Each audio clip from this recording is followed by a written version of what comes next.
All right, by the time you guys are watching this, the Free Lanes update, Terran Armada, and the PS5 release of Starfield will have been a month old.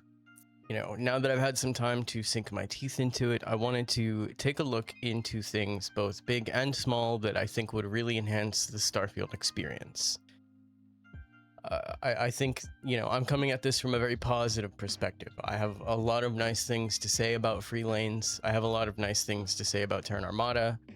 I will save those thoughts for another video, another time. But I want to clarify right off the bat, I'm not approaching this list as someone who thinks that Starfield is a bad game and needs to be, you know, it needs a 2.0 update or whatever. Like, that's not the approach that I have with this. I like Starfield as it is right now. But there are things that I think could be better, and I wanted to talk about those things today. Without further ado, here is my wish list for the future of Starfield.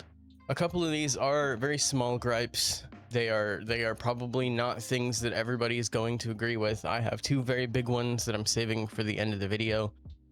But I'm going to start with the smallest one, which is seamless grav jumping.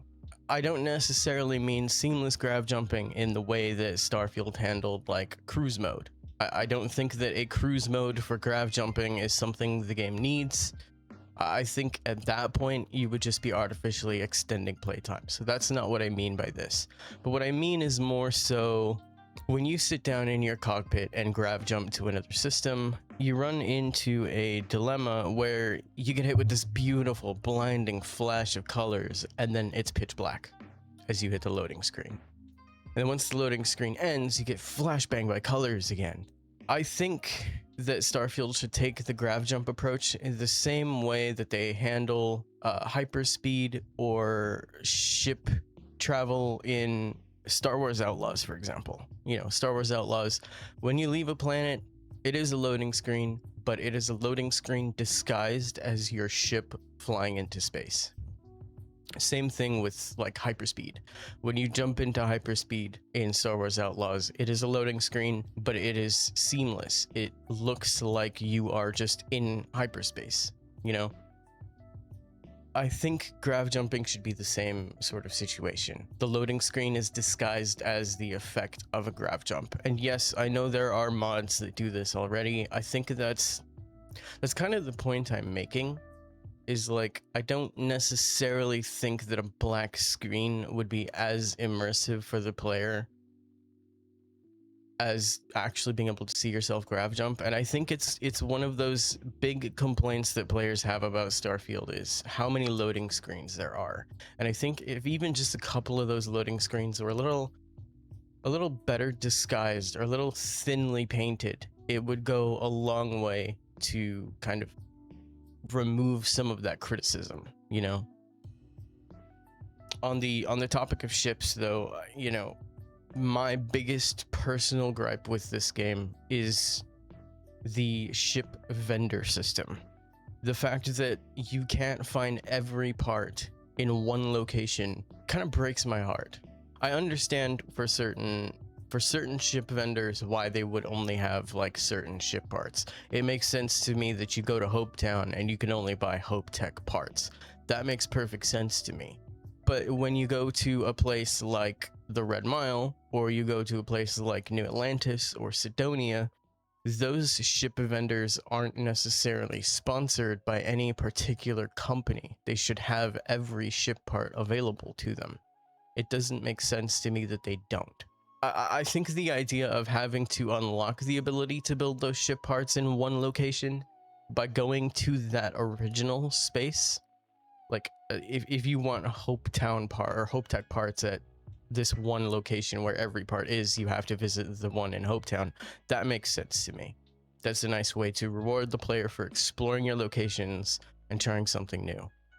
The issue that I encounter is, you know, I build pretty big ships. I just posted one of my entirely vanilla build ships on the Nexus, and that ship relies on like crosshabs to be able to use the top half of the ship. But in order to do that, I'd have to go to Hopetown to get the crosshabs and then go back to New Atlantis to get the hab that I want. as opposed to just downloading a mod that adds all of the parts to one shipyard and being able to do everything in one location. It's a lot more seamless. It's a lot more sort of rewarding to me as a player to be able to build everything in one place, because it means that I can have the ship of my dreams without compromise. I don't necessarily think that's a feature that was very well implemented into the game. Another thing on my wish list, this one is more so for future content. I'm not asking for like a whole overhaul, you know, like I said, but like in future DLC, for example. One of the things I'd really like to see is player consequences. And I mean in the context of like, you know, the biggest example I can think of is the Crimson Fleet questline.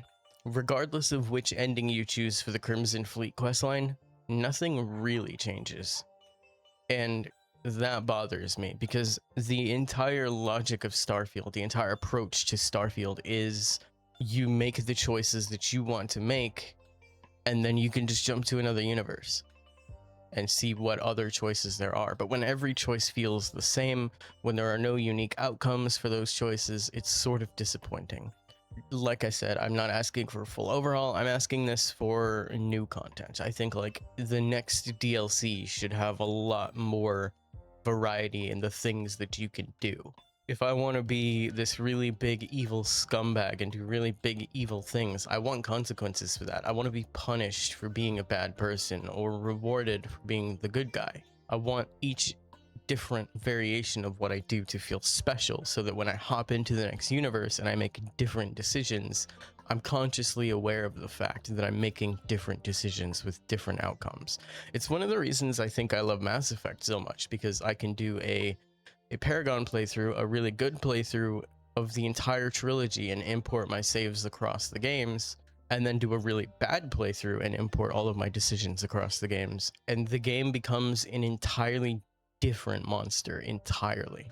Like, there's nothing the same. There are a couple things the same, especially Mass Effect 3, but you get my point. It feels different because of the decisions made along the way. That's not necessarily something I get from playing Starfield and making decisions.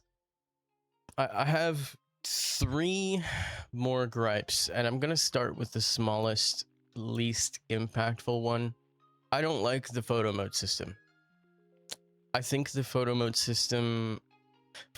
is one of those really beautiful symbiotic things between developers, because you'll have players being able to capture memories and express themselves, and at the same time, the studio that made this photo mode is going to get free marketing. You know, you post a screenshot of Starfield on Instagram and everybody's like, oh man, this game looks really good, I might play it. You know, this photo mode leaves a lot to be desired, and I have a distinct issue with this photo mode that I don't think I have with any other photo mode in any other game, and that is that it actually disables a lot of the visual details that make the game look gorgeous when you open photo mode. You know, I remember being on Mars specifically. I was at the Mars launch pad trying to get a really cool photo of the Gravis creation. It was really beautiful decals. It was dark, it was moody, it was atmospheric, there were lights, and there was this big layer of dust and fog between me and the lights. And when I opened photo mode, all of that was gone. All of the fog was gone. All of the dust was gone. It was just me and the lights, and that's it. And that harms photo mode, because you're not really selling what the game looks like. You're selling what photo mode looks like. You're selling what a simplified version of the game looks like. It removed a lot of the atmosphere for me, and I don't like that. I don't know if it's a bug or a feature. Honestly, Bethesda, I love you guys, but I never know when it's a bug or a feature. All I know is I don't think that that's a very good thing to have in a photo mode, is to remove visual detail. I also think it's concerning that you can't like click the camera through objects or get right up close to your character. One of my girlfriend and I, like, one of our bits is always zooming in on a character's forehead, like pressed right up against the player character's forehead, and zooming the camera out as much as possible, because we think it looks hilarious. But like, I can't do that in Starfield because I can't get close enough to my character to take that photo. Likewise, I can't clip through objects to get far away from my player to take a photo. And that one I can understand, it might be a draw distance issue, but not being able to clip through certain things does sort of bug me a little bit, because what if there's something right in the way of the perfect shot? The last thing is actually more of an addition than a change to photo mode. I think that vanity lights would go a long way for set dressing. You know, you find this really dark, moody planet like what I described, and throw a vanity light on there so that your character is still illuminated, so that your character's at the forefront of this really dark screenshot. I think the option to have like 2 or 3 vanity lights, being able to change the colors, or the brightness, or the radius, things like that, would also go a really long way.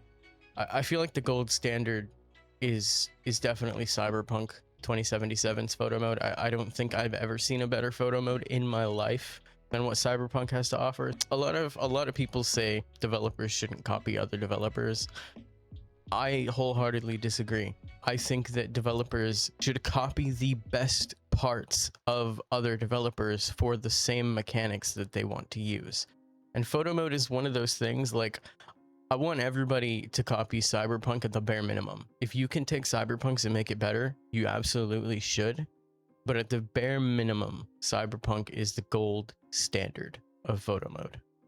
Now I have 2 big wishes. These ones are actually pretty heavily game changing. I don't know if they are feasible. I don't know if Bethesda would put in the resources and the effort to do this. Genuinely, I do not know. I don't know what systems it would break. I'm not a game developer. I'm just speaking from the perspective of somebody who would really like these experiences in Starfield. I think they would guarantee a much longer term commitment from players. So the first is not even necessarily a full overhaul, but the RNG reward system needs to be tweaked a little bit. You know, I tend to find much better loot from exploring random procedurally generated dungeons on backwater planets than I do while engaging in focused content like main quests or faction quests. You know, I find a tier 1 urban eagle at the end of a main quest, and then I randomly drop down into the soul system and find a tier 4 legendary. It's not particularly rewarding. I think there's a line, because you want to reward player exploration. You want to reward me for going off the beaten path, for checking out these points of interest and doing these dungeons. But in doing it this way, you're also actively punishing me for engaging with the content that you personally worked on and, you know, handcrafted for me to experience. I feel like, you know, X-Tech loot makes sense. I think dropping as much X-Tech as you do is a pretty nice balance, because in the end game you will be sinking X-Tech. You will just be dumping X-Tech into things like your ship systems. Astra is the same. I feel like for the amount of rewards you get, Astra is pretty well balanced, but like action figures are not very well balanced at all. I've in like 16 hours you find like maybe one. I think specifically the loot from quests need to be better though, because it's not particularly rewarding to go through all of this effort and, you know, fight all these bad guys and do all these things, go to all these places, and then you just get like a basic blue weapon that the legendary you found 20 minutes ago surpassed. And, you know, there's no reason. I know X-Tech sort of does enhance the experience because you can change and add values, but I don't think that's a good substitute for being able to find good loot in game, if that makes sense. And the very last thing that I have, this one might be divisive. I'm curious to hear your guys' thoughts on this, but I'm approaching this from the perspective of a Borderlands player. You know, at its core, Starfield's core gameplay loop is trying to do the same thing that Borderlands does. You go to places, you kill things, you get loot, and you keep doing it over and over again forever. Borderlands is the same approach, but Borderlands does something interesting, because every faction that you fight feels unique. You know, there are enemies that you can only deal electric damage against, or only deal radiation damage against, or fire damage, or ice damage, things like that. And in the context of Starfield, I think about like the Cryomancer's creation, a faction that specifically utilizes frost and cryo weapons, changes the gameplay loop as a whole for you. Because you can't just go down there and charge at them with a shotgun or a melee weapon. You're gonna freeze, you're gonna get cold, you're gonna lose stamina. It's gonna be more of a challenge. You know, it requires you to kind of rethink your approach to things. And with Starfield's open-ended leveling system, where you can upgrade literally everything that you want, I think it would reward players more to try different things. You know, oh man, I can't charge at this cryo-based faction because they're gonna kill me before I can swing at them. I'm just gonna have to switch to a different weapon. I'll have to pick them off with a sniper rifle or use a laser weapon, you know, something to break their guard. A concept like that for each faction would be really interesting. And the only faction I can't think of is Terran Armada. I can't specifically think of anything that I would use to change Terran Armada. Each faction looks unique, but they don't necessarily act unique, and this would go a long way to change that. You know, like I said, I can't think of anything for Terran Armada. The only thing I could think of that would change the gameplay loop for Terran Armada is like lightning or shock based weapons dealing more damage, which they might already, I don't know. But my thing is, each faction should feel like you are fighting a specific faction. There's just so much potential. I think it would be really interesting to see. Those are the only things really that I have that I can criticize or complain about. And they're not even necessarily criticisms or complaints. It's more like I like what's here and I see how it could be better, you know? I don't think that's necessarily a complaint. A criticism maybe, but not a complaint. Just really want to see this game sort of be the ultimate Bethesda experience, you know? We've seen Fallout 76, personally, for me, become the ultimate Bethesda experience. There's so much to do and so much to see. I have one more request. The most important request of all time. Okay. I actually kind of mean this one. I saved the best for last, alright? Hear me out, Bethesda. Hear me out. Fishing. Space fishing. Like the exact same concept as like Fallout 76, but in space. I'm being completely serious and I'm laughing, but like I'm dead serious. I would love this game to have a fishing minigame. I think it'd be great. A game without a fishing minigame is an angel without wings. Anyways, that's the last thing I have. The last thing on my wish list. This was a surprisingly long video. I'm gonna have to trim the fat quite a bit, but you know, if you have your own personal wishes for this game, let me know down below. My name is MadRads. Thanks for watching. And catch a smile out there.